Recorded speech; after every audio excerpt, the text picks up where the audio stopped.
Let me ask you something. When was the last time you slowed down and stopped and took a good, hard look at your business, like from the outside? No, not your to-do list, not your content calendar, not even your open rates or how many views you got on your last reel. I'm talking about the big stuff, the stuff that actually moves the needle. Because here's what I've noticed, and I say this as someone who has been in this industry for nearly 2 decades. That's crazy when I say it out loud. So many business owners, even really talented and experienced ones, often get lost in the weeds of running their business and completely miss the things that are actually holding them back. They are tweaking button colors when they should be rethinking their offers, if you catch my drift. They're posting every day on social media, trying to get as many followers as possible, when what they should be doing is getting highly specific about who they're actually talking to and stop worrying about their follower count. They are saying yes to absolutely everything when they honestly should be saying no to 99% of those things. Does that sound familiar?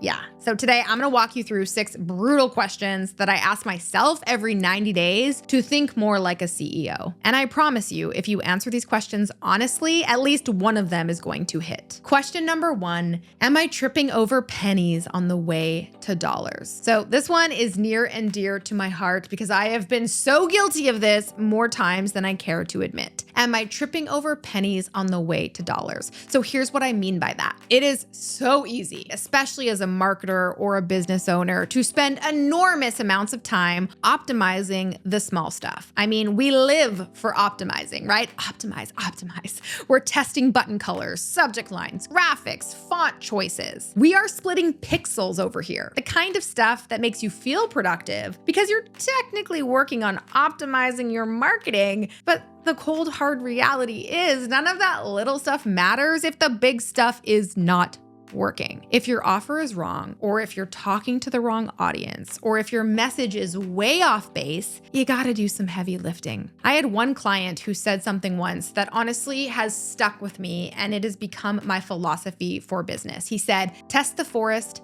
test the trees, test the branches, then test the leaves. Now, the philosophy behind this is that most people spend all their time testing the leaves, the tiny stuff, when what we should be doing is zooming way out and asking the bigger questions, like, is this the right offer? Is this the right market? Is this the right message for this offer for this market right now? Because yes, audiences and markets and messaging shift over time. A message that worked for an audience 2 years ago might not work for that exact same audience today. This is the big stuff, and it matters so much more than all of the small stuff combined. Now, at the Copy Posse, we make sure that we're prioritizing the big stuff by setting quarterly goals or rocks. Now, this is a concept from the Entrepreneurial Operating System, or EOS, created by Gino Wickman and outlined in his book Traction. Our quarterly rocks are 3 to 7-ish most important priorities that we need to accomplish over the next 90 days. Now, these priorities represent the big things, right? The things that move us closer to achieving our annual goals and reaching our long-term vision as a company. And the idea behind it is honestly so simple, but so powerful. So imagine you have a jar, right? And you've been tasked to fill it up with a certain amount of rocks, a certain amount of pebbles, and a certain amount of sand. Now, this jar represents your capacity, your time, your energy, your resources. If you pour in the sand first, right, all of those tiny tasks and tweaks, then you pour in the pebbles, that's like the medium stuff, like sending emails or segmenting your list or posting on social media. By the time you need to add in the important stuff, the rocks, right, like developing a new funnel or an ad strategy or an offer, there is no room left. You have no capacity whatsoever. But if you start by putting in the rocks first,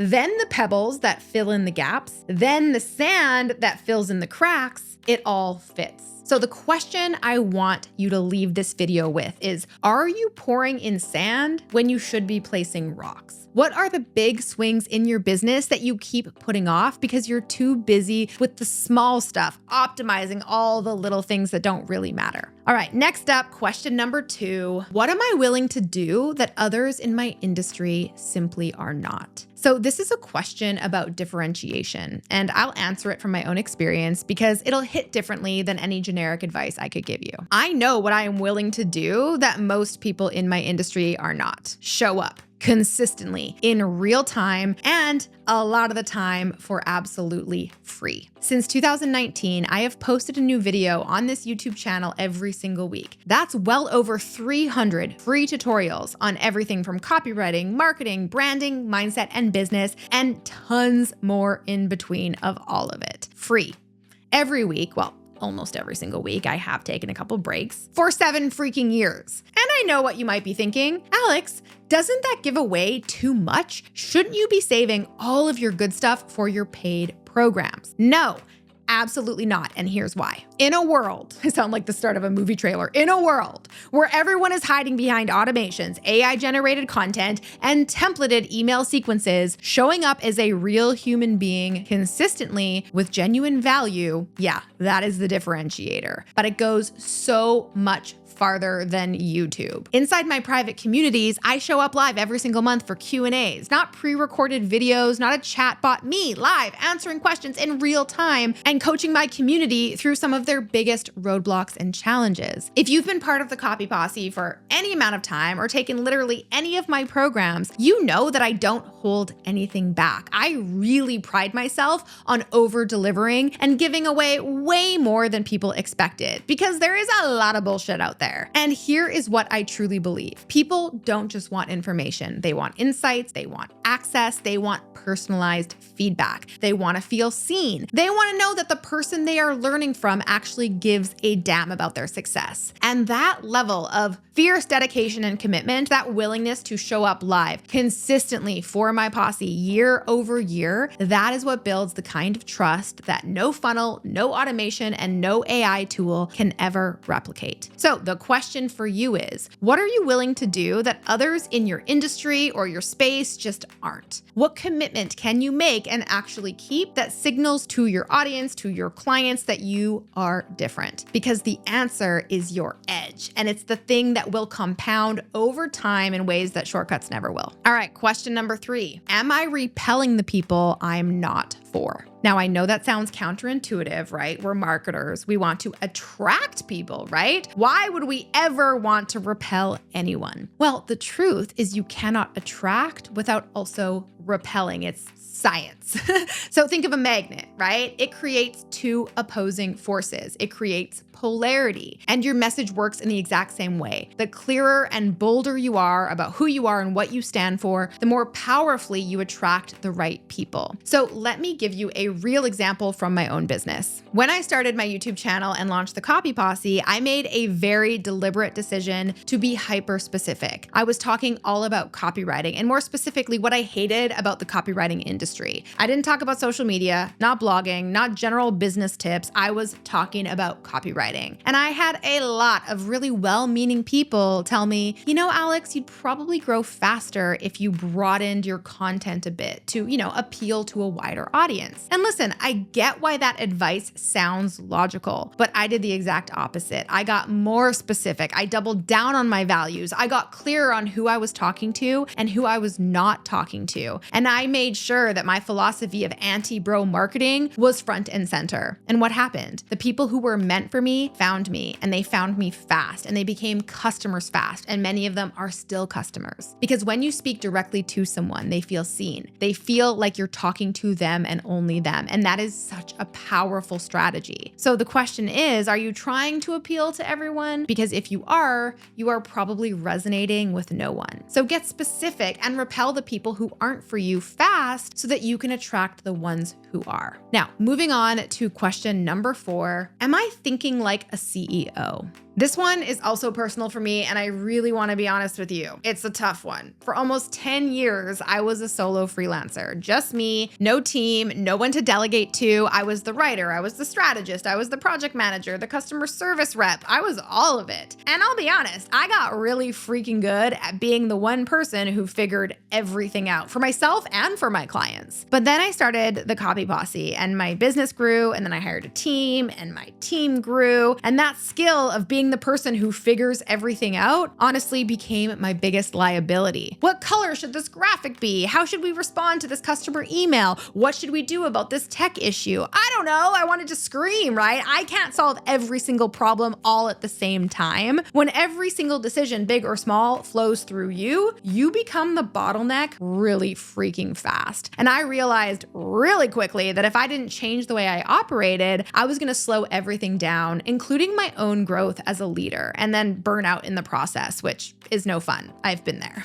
So one of the biggest shifts I made, and if I'm being honest, it's one I am still working on, was learning to back off and truly empower my team to make decisions for me. And not just make decisions, but make them fast, because fast decisions are always better than slow decisions, even if they are the wrong decisions. And I know that sounds kind of scary, right? And totally counterintuitive, but the most successful people I know make decisions quickly, even if they are imperfect or wrong, because they are getting into action, they are getting feedback, and they are pivoting fast. Whereas the people who wait for all the information, right, they are still waiting. They are waffling, they are unsure, and that energy does not serve you in business. So a few years ago, I sat my team down and we implemented the 1-3-1 rule. When someone on my team has a problem they cannot solve on their own, or they need help making a final decision, instead of just bringing me the problem and then, forcing me to spend all this time thinking through it and trying to solve it, they have to go through a 1-3-1 decision-making framework first. They come to me with the one problem, along with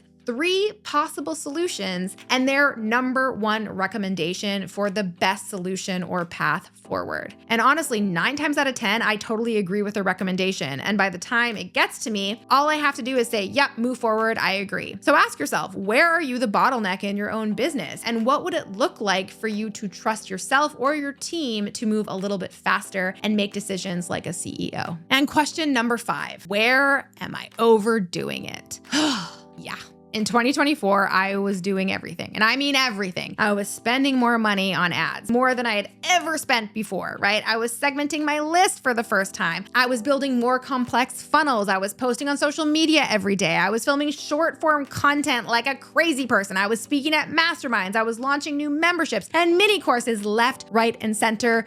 I can feel it in my body. I was doing all the things, right? And you know what it felt like? It felt like swimming upstream through a river of mud. More effort, more complexity, more moving parts that just compounded more. And despite all of this extra effort and literal nonstop work, my business wasn't growing. In fact, I made less money that year. Finally, the burnout that I hit got so bad that I was honestly forced to ask myself, where am I overdoing it? Because this isn't worth it. Where have I made this so complicated that I have actually lost sight of what actually works? Because here's the truth about marketing that I think we all need to remember sometimes. Marketing is not about having the most complex funnel. It's not about being on every platform. It's not about having the most sophisticated, automated sequence. Marketing is and has always been about one thing: connecting people from where they are to where they want to be. Problem, solution, bridge. That is it. That is what it has always been. And so when I stripped everything back, when I made simplicity my North Star, I remembered why I started this business in the first place. And more importantly, I remembered what actually works. Connection over content, trust over transactions, authenticity over automation, insights over information, solutions over sophistication. As my friend Susie Moore always says, let it be easy. Marketing is not complicated. It really isn't. You could push buttons all day long and still not get where you need to go. So wherever you are right now, if things feel harder than they should, if you feel like you're working more and getting less, I want you to ask yourself this question: where have I overcomplicated something that can actually be simple? Because sometimes the most powerful marketing move you can make is going back to the basics, back to the problem, back to the solution, and back to the human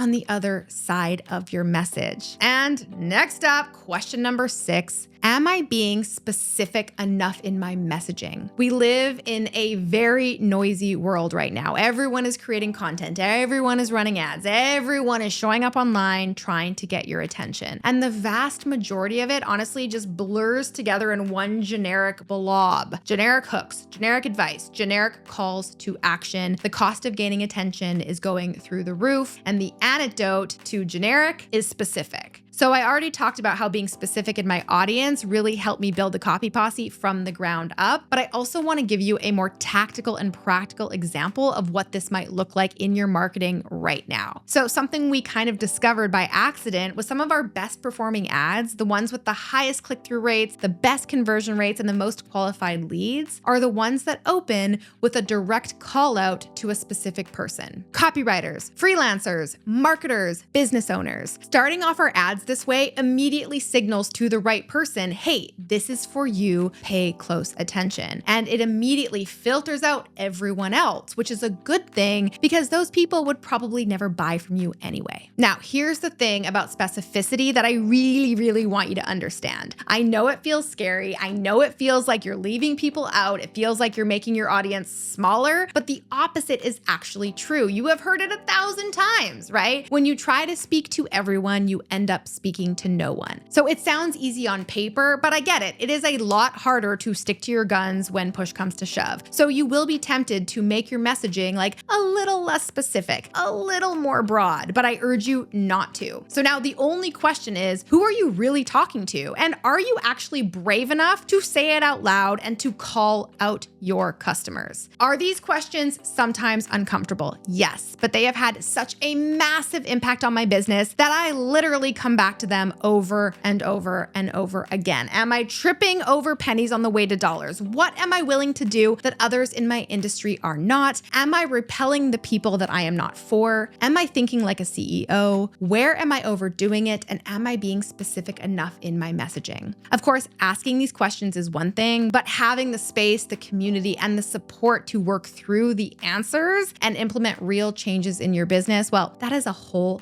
different thing. And that is exactly what my RAIN Mastermind is for. RAIN is for six-figure marketers and business owners who are ready to stop playing small, get clear on their positioning, build their personal brand, and become the reigning authority in their space. We go deep, we get real, and we do the kind of work that actually moves the trees, not just the leaves. So if that sounds like what you need right now, scan this QR code to learn more, or click the link in the description box below. Applications only open twice a year. And as always, if you found this valuable, give me a thumbs up below, drop me a comment, let me know which question hit hardest for you, and I will see you in the next video. Until then, I'm Alex. Ciao for now. Before you go, if you like that video, make sure to check out this one next.